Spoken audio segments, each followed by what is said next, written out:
Do you guys want to see an issue that left my customer stranded on the side of the road? Keep watching. Okay, just for reference, let me show you. Okay, it's on accessory. I'm holding the brake in how you're supposed to. Accessory and then run. And it does injectors, but the starter does not actuate.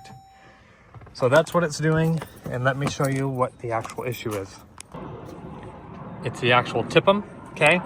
If you're trying to find it, that is the fuse right there. It is F7 for the starter on this 2014 Jeep Grand Cherokee 3.6 liter. I already went through and made sure that it was getting power and everything to the module for that junction on there. And the signal wire just is not getting power to it. And it's intermittent, okay? Sometimes it'll work, sometimes it won't. So I have gone to the conclusion that the actual TIPM is the problem. So that's what we're switching out. And here is the new one right here. Okay, and that came from Max. Okay, that's what the customer got. I've never used them before, but I'm sure it'll work just fine. Okay, they just rebuild TIPMs, and as you know, Chryslers have terrible TIPM issues, well, electrical issues just in general. So that's what we'll be doing today. We'll just switch that thing out. Just remember, anytime you do anything electrical wise, make sure you unhook the battery. And unfortunately, the battery is under the passenger seat in this vehicle. Which is super frustrating, but it's all right. I've seen worse. Okay, so what I do is I move the seat as far forward as you can. Therefore, you'll get access in the back. There is a little panel back there that it has just little clips. You just pull it up. Sometimes you have to yank on it a little bit, but you just pull it up and you can get access to the battery. Just pull one of those terminals off, preferably the negative. I'll be using this just because it's the easiest thing in the world with no extension. Okay.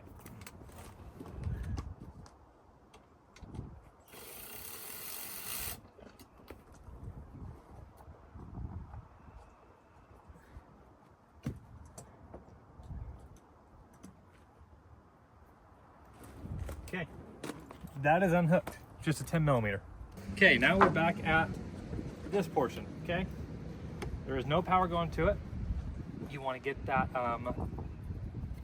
positive terminal off the actual TIPM module right there.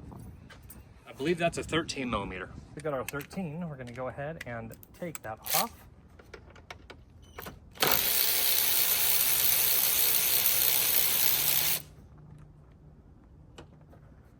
Go ahead and take that cable off that post. Gotta wiggle it a little bit. There we go. Okay, that's off and out of the way. All right. Boom, bam. Then you will push these tabs in, just like that.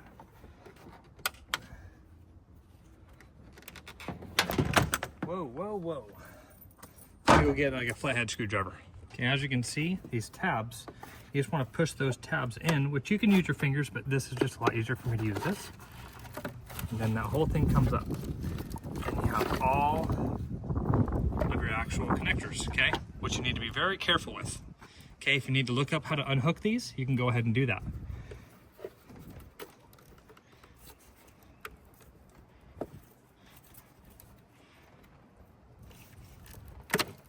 There's one. You just push that tab down and lift that up. Okay, they're all color coordinated. If you want to take a picture before, you can do that, but you do not have to. All these are color coordinated. You can see the dots for them. And they'll really only go in one spot too.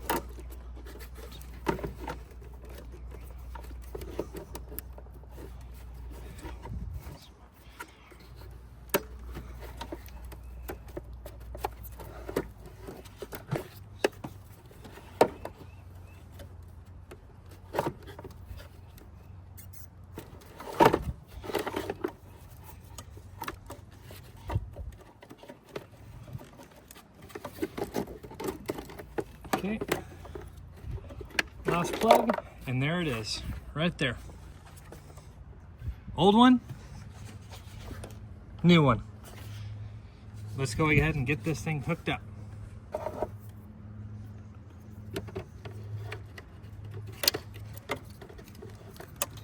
That one.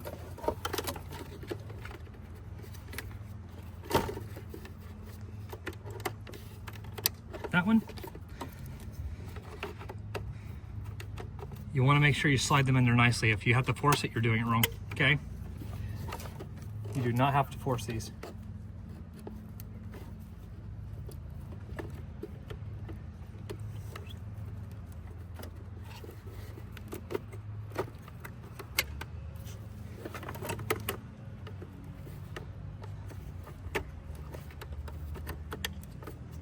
Okay, all of those are hooked up. Get your wires back in there nicely. Then you'll go ahead and put them on those posts that you pop them out of. Boom, bam. Then you will come through and hook this bad boy back up.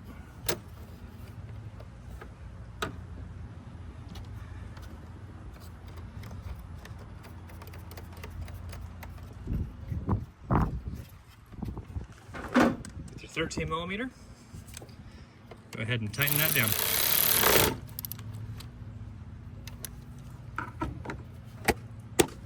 Okay, that's installed. Okay, now you can work your way over back into the car. After you hook up the battery. I forgot about that. All right, back to the battery. You want to go ahead and hook up your terminal.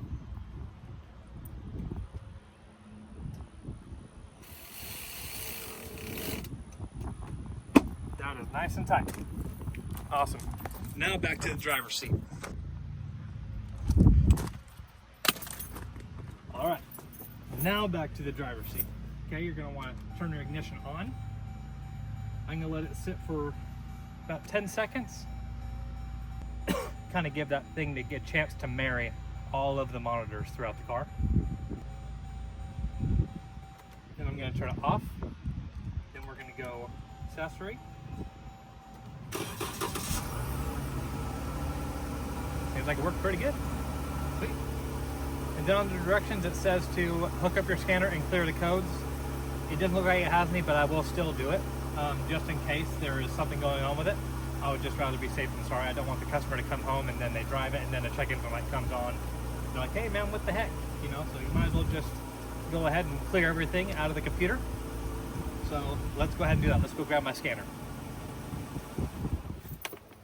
The scanner I'll be using today is the Launch. I think it's X431. I'm not sure. It's the nice Launch, okay? It's not the best one, but it's a good one. Okay, so let's go ahead and hook this bad boy up.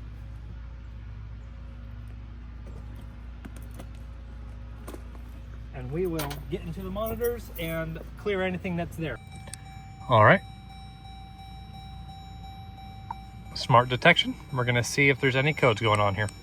Okay, so we have just a random stuff, right low beam. It's just like low volts going to stuff. So I believe that's just from me unhooking the battery. So let's go ahead and clear all those. And let's see what we're looking at.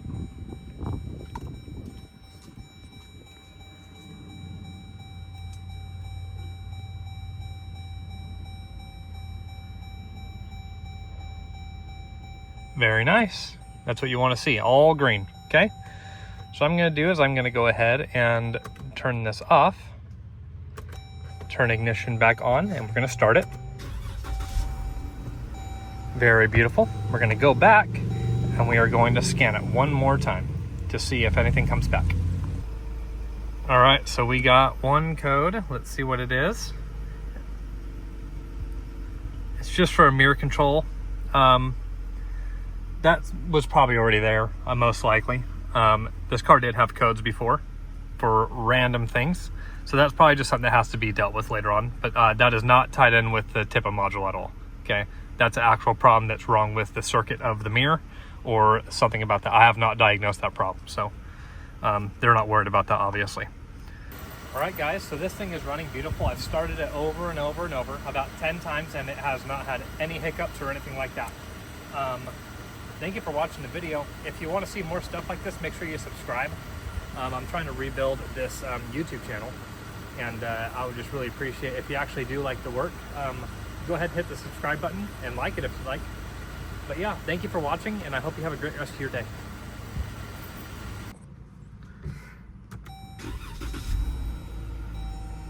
Thanks for watching.